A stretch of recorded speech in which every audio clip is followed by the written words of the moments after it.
সকাল বাড়ি থেকে পাঠাইছে, ডাল দিয়া দিছে, হাঁস দিয়া দিছে, গাছের সাজনা দিয়া দিছে, আর লাগি ডাইলও দিয়া দিছে রান্নার লাগি, আর এদিক দিয়ে আচার দিয়া দিছে।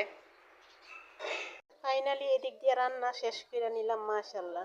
তো ছেলের জন্য ভাতও নিয়ে নিলাম এদিক দিয়ে। তো আসসালামু আলাইকুম সবাইকে, কি অবস্থা সবার, কেমন আছেন সবাই? আমি তাইবা আম্মু আবারও চলে আসলাম আপনাদের মাঝে নতুন একটা ব্লগ ভিডিও নিয়ে। তো আজকে সকাল সকাল কাজ শেষ করতে করতে এদিকে আমার আম্মা জানাইছে, তাও কি নিয়ে আইছে, এই যে এইগুলা সব আম্মাজানের গাছ, আম্মাজান গাছ থেকে ফাইরা নিয়ে আইছে। তারপর এই দিক দিয়ে দেখেন আব্বাজান যে ওই হাঁস নিয়ে আইছিল, ওই হাঁস আগেও দিছিল একটা, আবার আজকেও একটা হাঁস নিয়ে আইছে। তারপর এই দিক দিয়ে আম্মাজান কালকে নাকি আচার দিছিল, তো আমগুলো বেশ একটা ফুক্ত হয়েছে না, যার কারণে আমগুলো একেবারে গইল্লা গেছে গা। তো এই যে এই বক্স লই আইছে, তো এইটাও রাখা দিলাম সাইড করে। আর কি আছে ওমা, এই দিহি সাজনার সাথে রান্নার লাগি ডালও দিয়া দিছে, ডাল দিয়া দিছে, আবার সাজনার সাথে রান্না করার লাগি। কও এইটা কোনো কথা? সবকিছুই কি ওইখান থেকে দিয়া দেওয়ার লাগবো? ডাল কি আমরা ঘরে নাই? মা তো মাই হয়, তাই না? তো এই দিক দিয়ে দেখেন আজকে এই ফুলটা নিয়ে আইছে বাজার থেকে, বড় ছেলে। ফুলটা কিন্তু দেখতে মাশাআল্লাহ খুবই সুন্দর হয়েছে, ও দেখার পরই নাকি ওর পছন্দ হয়ে গেছে, এর জন্য নিয়ে আইছে। তো রাত্রবেলা রান্না শুরু করে দিলাম, আমি ছেলেরে নিয়ে ডাক্তার দেখাই আইতে আইতে অনেকটা লেট হয়ে গেছে। তো আইসা রান্না বান্না তো করা লাগবো। তো এই যে রান্না বসাই দিলাম, রাত্রবেলা সকালবেলা যে হাঁস দিছিল ওই হাঁস ফ্রিজ থেকে নামাইয়া রান্না বসাই দিলাম। তো আমার রান্না কিন্তু ফাইনালি একেবারে শেষ পর্যায়ে হয়ে গেছে, দেখেন একেবারে জুল টুল সবই শুকাই গেছে, ভাতও রান্না করে ফেলছি, আর কিছু রান্না করতাম না আজকে। এই দুইটাই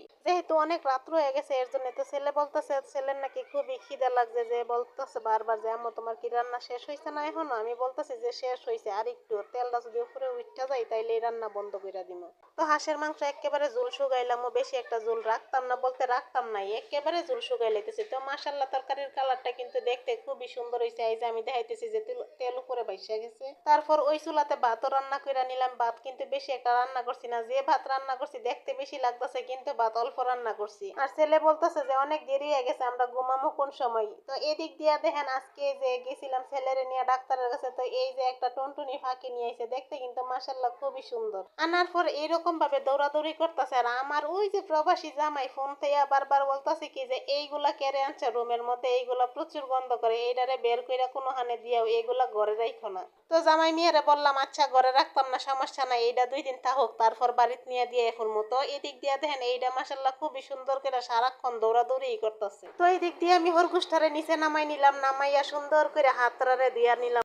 আর মাশাআল্লাহ খরগোশটা সারাক্ষণ দৌড়াইয়া এখান থেকে ওইখানে যাইতেছে। তো এদিক দিয়ে আমি ছোট ছেলেরা ভাত খাওয়াই নিমো, কারণ ওনারে অনেক ঔষধ দিয়ে দিছে। ভাত খাওয়াইয়া তারপর ওষুধ খাওয়ামো, যেহেতু অনেকটা রাত্র হয়ে গেছে, এর জন্য আমি ওনার ভাতটা আগেই বাইরা নিতেছি, বুঝছেন? ইয়ামিন মিয়ার ভাত বাইরা নিতেছে আর কি, ইয়ামিন মিয়ারে খাওয়ানোর লেগে। সাথে বসাইয়া তাইবা মুনিরও খাওয়াই দিমো, কারণ দুইজনের খাওয়াইতে খাওয়াইতে আধা ঘন্টার উপরে লাগিয়া যায়। তো এই দিক দিয়ে দেখেন দুজনের লেগে আমি ভাত নিয়ে নিছি। আর হাঁসের মাংস, তো হাঁসের মাংসের মধ্যে মনে করেন একেবারে মাংস থাকে না, যা থাকে সবই হাড় গুড় থাকে। তো এই দিক দিয়ে আমি বাচ্চা বাচ্চা 2টা টুকরা নিয়ে নিলাম, যদি ফার্স্টে খাই তারপর আবার নিমু, যদি না খাই তাইলে তো কেউই আর খাইতো না, এর জন্য। তো এই দিক দিয়ে দেখেন আমি 2টা টুকরা বাইরে নিয়ে নিলাম ওর জন্য, আর বাঁচতেছি। পরে ভাবলাম যে আর বাঁচতাম না, এই 2 টুকরাই নিয়ে আগে খাওয়াই লই, তারপর তরকারি আবার নেওয়া যাইব। ভাত তো খাইতো না, ওই বাচ্চা মানুষ কে যে ভাত খাইতে চায় না, বিশেষ করে আমার বাচ্চারা একেবারে ভাত খাইতে চায় না। তো এই দিক দিয়ে দেখেন আমার তরকারির কালারটা মাশাআল্লাহ হয়েছে। ইয়ামিন মিয়ার ভাতও বাইরে নিলাম।